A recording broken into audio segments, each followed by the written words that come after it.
नमस्कार दोस्तों, मैं हूं अर्पित और एक बार फिर से आपका स्वागत है। बिहार में विधानसभा चुनाव की सियासी बिसात बिछ चुकी है, जहां एक के बाद एक ओपिनियन पोल में मुख्यमंत्री के चेहरे की पहली पसंद के रूप में तेजस्वी यादव नजर आ रहे हैं, तो वहीं दूसरी तरफ आश्चर्यजनक तरीके से नीतीश कुमार को बहुत पीछे छोड़ते हुए चिराग पासवान दूसरे नंबर पर आ गए हैं। अचानक से उनका इस तरीके से रेटिंग्स में ऊपर आना सभी को हैरान कर रहा है। असल में चिराग पासवान तभी से हाई प्रोफाइल नेता बन गए जब पिछले लोकसभा चुनाव में उन्होंने ज़बरदस्त प्रदर्शन किया और अपनी हिस्से की पांचों सीट पर एनडीए से जीत हासिल करी 100% स्ट्राइक रेट के साथ, जिसके बाद उन्हें केंद्रीय मंत्री बनाया गया और उन्होंने स्पष्ट कर दिया प्रधानमंत्री मोदी को कि दिल्ली में उनका मन नहीं लगता है, वो बिहार की राजनीति में ही खुद को स्थापित करना चाहते हैं।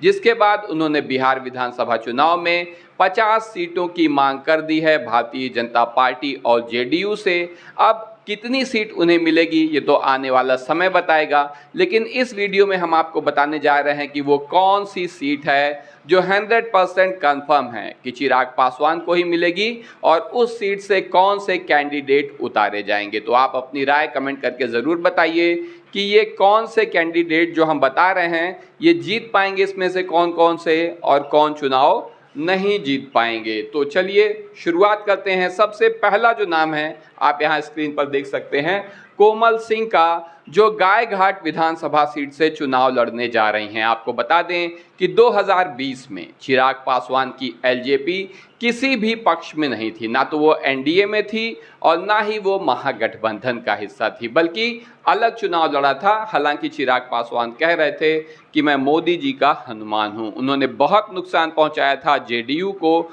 और इस समय यानी 2020 में भी कोमल जी ने चुनाव लड़ा था। न केवल चुनाव लड़ा था बल्कि बहुत मजबूती से चुनाव लड़ा था इसी सीट से। यही वजह है कि एक बार फिर से चिराग पासवान इनके ऊपर भरोसा जता रहे हैं और अब जब एनडीए का वोट शेयर भी साथ में जुड़ जाएगा तो कोमल सिंह इस सीट से चुनाव जीत पाएंगी, गायघाट की विधायक बन पाएंगी या नहीं। आपकी जो भी राय हो कमेंट करके ज़रूर बताइए।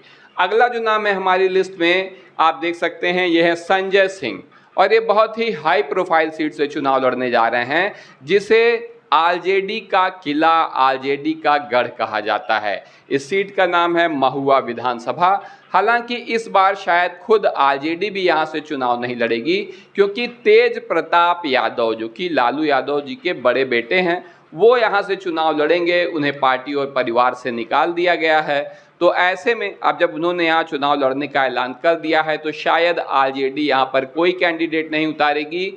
अगर उतारेगी भी तो डमी कैंडिडेट उतारेगी। तो ऐसे में संजय सिंह के पास एक मौका है। क्या वो आरजेडी को, तो जाने दीजिए, अब मामला है तेज प्रताप यादव का, तो क्या वो तेज प्रताप यादव को यहाँ से हरा सकते हैं? अगर आपकी बात करें तो महुआ विधानसभा से एलजेपी के संजय कुमार सिंह स्नातक हैं, व्यवसायी हैं, बाहुबली चेहरे हैं। 2020 में एलजेपी की ओर से इसी सीट से ये चुनाव भी लड़े थे लेकिन जीत नहीं पाए थे। लेकिन आपको याद दिला दें कि तब एलजेपी अकेले चुनाव लड़ रही थी, तो चुनाव जीतना बहुत आसान नहीं था। अब जब एनडीए का भी साथ मिला है तो क्या ये तेज प्रताप यादव को हरा पाएंगे? आपकी जो भी राय हो कमेंट करके ज़रूर बताएं। अगली सीट है, आप देख सकते हैं, ये है जहानाबाद विधानसभा और यहाँ से डॉक्टर इंदु कश्यप का टिकट 100% कन्फर्म है। आपको बता दें कि डॉक्टर इंदु कश्यप पहले भारतीय जनता पार्टी में हुआ करती थी और वहाँ टिकट ना मिलने पर बगावत करके एलजेपी के साथ चली आई।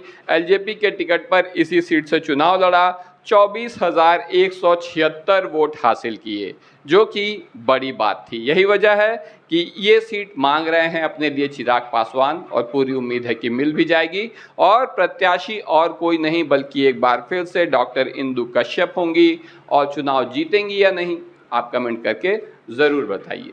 अगला जो नाम है आप देख सकते हैं स्क्रीन पर आपके सामने, चिराग पासवान के साथ मौजूद हैं, ये हैं अमर सिंह कुशवाहा। नाथनगर विधानसभा से इनका टिकट 100% कंफर्म माना जा रहा है। 2015 और 2020 विधानसभा चुनाव में एलजेपी से मैदान में कदम इन्होंने रखा था। दोनों बार लगभग 7 से 8% वोट इन्होंने हासिल किया, जो कि एक बड़ी बात थी। स्थानीय ओबीसी वोट बैंक पर इन्हें एक बड़ी ताकत माना जाता है, इनका कब्जा है उस पर। कब्जा क्या है, प्रभाव कहना बेहतर होगा। तो इनका टिकट भी एक बार फिर से कंफर्म है। चिराग पासवान इन्हें टिकट देने जा रहे हैं। अब ये चुनाव जीतेंगे या नहीं, ये देखने वाली बात होगी। आपकी जो भी राय हो आप कमेंट करके बता सकते हैं। अगला जो नाम है ये है वीड़ा सिंह। महनार विधानसभा चुनाव में इन्होंने जीत हासिल की थी। आरजेडी के टिकट पर वर्तमान विधायक हैं ये महनार की। तो हम क्यों कह रहे हैं कि ये चिराग पासवान की पार्टी से लड़ सकती हैं, चिराग पासवान की कैंडिडेट होंगी इस बार महनार से? इसकी वजह ये है कि बाहुबली रामा किशोर सिंह जो कि इनके पति हैं, वो राजद से नाराज़ हो चुके हैं। पिछले लोकसभा चुनाव के ठीक पहले वो आरजेडी छोड़ दिए और चले आए एलजेपी में। तो ऐसे में पूरी संभावना है कि यहाँ पर एक बार फिर से वीणा सिंह को आरजेडी टिकट नहीं देने वाली, और जब आरजेडी टिकट नहीं देगी तो जाहिर सी बात है कि एलजेपी में इनका टिकट कंफर्म है। क्या तेजस्वी यादव भरोसा करेंगे और इन्हें एक बार फिर से टिकट देंगे? क्योंकि इनके पति एलजेपी में चले गए हैं, तो हो सकता है कि ना भी दें। तो ऐसी स्थिति में ये चिराग पासवान की पार्टी से इस सीट पर चुनाव लड़ सकती हैं। जीत पाएंगी या नहीं, आपकी जो भी राय हो कमेंट करके ज़रूर बताइएगा। और एक और है बीना देवी, जो कि सांसद हैं वैशाली की। वो भी चिराग पासवान जी की ही पार्टी से हैं। वो अलग हैं, ये अलग हैं। तो उसके लिए कमेंट करके हंगामा मत काटिएगा, एक बार नेट पे चेक कर लीजिएगा। अगले हैं सुनील यादव। पालीगंज विधानसभा से इनका टिकट भी 100% कंफर्म है। टिकट ना मिलने पर आरजेडी से इन्होंने बगावत कर दी थी। पहले कभी ये आरजेडी में हुआ करते थे।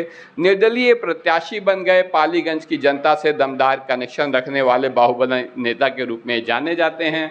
और आप यहाँ पर देख सकते हैं कि गदा भेंट कर रहे हैं चिराग पासवान को, और एक बार फिर से इनका टिकट यहाँ पर कंफर्म है। चुनाव जीत पाएंगे या नहीं, क्योंकि निर्दलीय के रूप में भी अच्छा चुनाव लड़े थे, तो चिराग पासवान के साथ आ जाएंगे और उसके बाद एनडीए गठबंधन का भी वोट साथ आ जाएगा। तो ऐसे में काफ़ी मजबूती से चुनाव लड़ सकते हैं। जीतेंगे या नहीं, आपकी जो भी राय हो बताना मत भूलिएगा।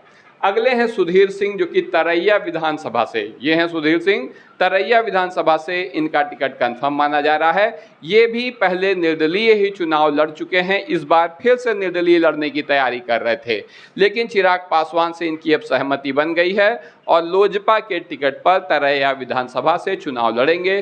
चुनाव जीत पाएंगे या नहीं, आपकी जो भी राय हो आप बता सकते हैं। अगली जो सीट है ये बहुत महत्वपूर्ण है चिराग पासवान के लिए भी और बिहार की राजनीति में भी। ये है अलौली विधानसभा, और इसी सीट पर 23 से 24 साल की उम्र में रामविलास पासवान, जिनका अब निधन हो चुका है, चिराग पासवान के पिताजी, ये पहली बार विधायक बने थे। उसके बाद इनके भाई पशुपति बारस या फिर रामविलास पासवान समय समय पर इस सीट से विधायक बनते रहे। आखिरकार जेडीयू ने इस किले को तोड़ा और पिछली 2 बार से आरजेडी यहाँ पर जीत रही है।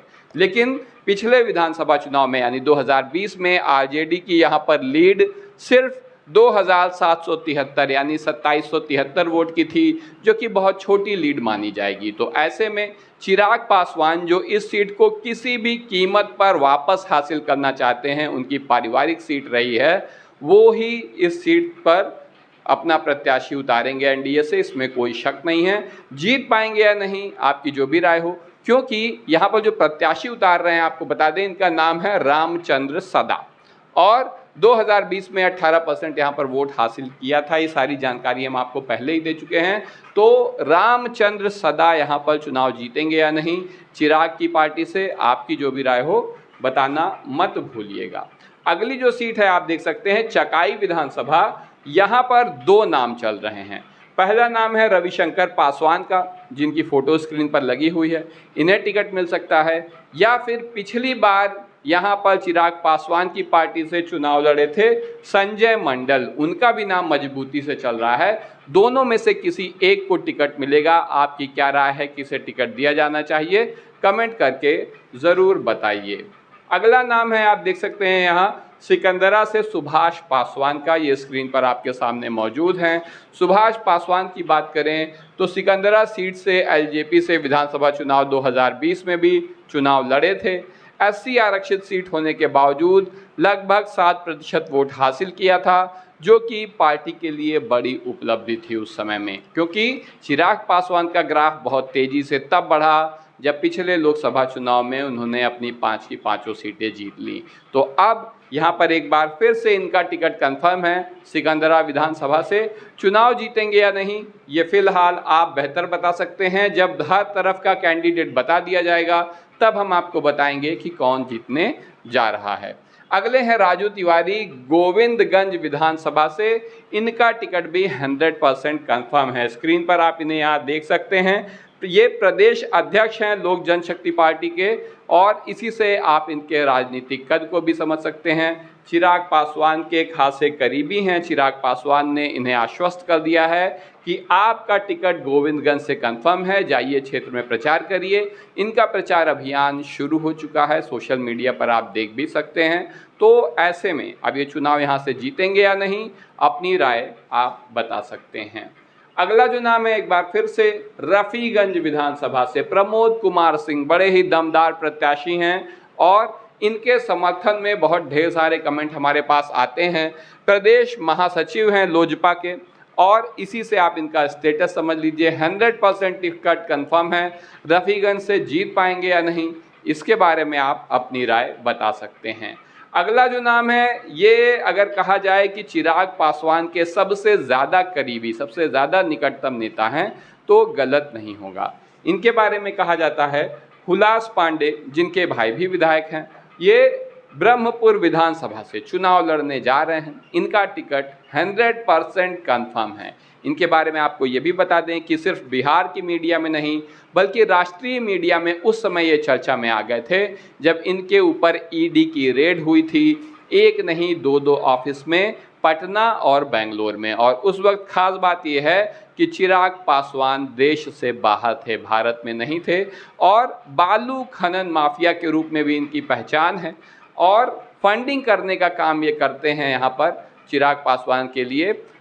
इनके ऊपर दबाव इसलिए डाला गया था क्योंकि चिराग पासवान को कोई मैसेज देना चाह रहा था गृह मंत्रालय, यानी हमारे देश के गृह मंत्री, ऐसा कहा जाता है। ये सब आप बेहतर जानते हैं। तो टिकट इनका कंफर्म है। चुनाव जीतेंगे या नहीं, आपकी जो भी राय हो कमेंट करके ज़रूर बताइए। अगला जो नाम है, स्क्रीन पर आप देख सकते हैं, इमामगंज विधानसभा गया की, यहाँ से चुनाव लड़ने जा रही हैं शोभा सिन्हा। इमामगंज की जो सीट है वो आरक्षित सीट है, इसके बावजूद यहाँ से शोभा सिन्हा चुनाव लड़ेंगी। सिन्हा नाम से कंफ्यूज मत होइएगा, क्योंकि इसके पहले भी ये जो शोभा सिन्हा जी हैं इस सीट पर चुनाव लड़ चुकी हैं, तो निश्चित रूप से ये इसी वर्ग से आती हैं। खाली सिन्हा नाम लगे होने से कोई अपने मन में चीज़ ना बना लीजिए, क्योंकि इसके पहले भी 2020 में एलजेपी की महिला मोर्चा प्रदेश अध्यक्ष के रूप में यहाँ से ये उम्मीदवार रही थी। इन्होंने करीब 8% वोट हासिल किया और कई स्थानीय कार्यकर्ताओं को जोड़ने में, संगठन को ताकत देने में महत्वपूर्ण भूमिका निभाई। यही वजह है कि एक बार फिर से इनका टिकट कंफर्म है। जीतेंगी कि नहीं जीतेंगी ये बताना आपका काम है, तो कमेंट करके ज़रूर बताइए। इसके अलावा कुछ और ऐसी भी सीट है जो चिराग पासवान को कहा जा रहा है कि मिलेगी, लेकिन अभी यहाँ पर कैंडिडेट फाइनल नहीं है। तो ये सीट है सोनबरसा, ओबरा और राजपुर। ये तीनों सीट चिराग पासवान के खाते में जाने वाली है, ऐसी चर्चा है। यहाँ से किसे उतारा जाना चाहिए, कौन कैंडिडेट बेहतर रहेगा, अपनी राय कमेंट करके ज़रूर बताएं। और अंत में सबसे आखिरी सवाल कि जो इस समय सभी ओपिनियन पोल में टक्कर चल रही है, मुख्यमंत्री के चेहरे के रूप में पहली पसंद कौन है, तो आप किसे पसंद करते हैं? आप किसे मुख्यमंत्री के रूप में देखना चाहते हैं, तेजस्वी यादव या फिर चिराग पासवान? अपनी राय कमेंट करके ज़रूर बताएं। वीडियो को लाइक करिए, चैनल को सब्सक्राइब करिए और अपने दोस्तों के साथ शेयर करना ना भूलिए। धन्यवाद।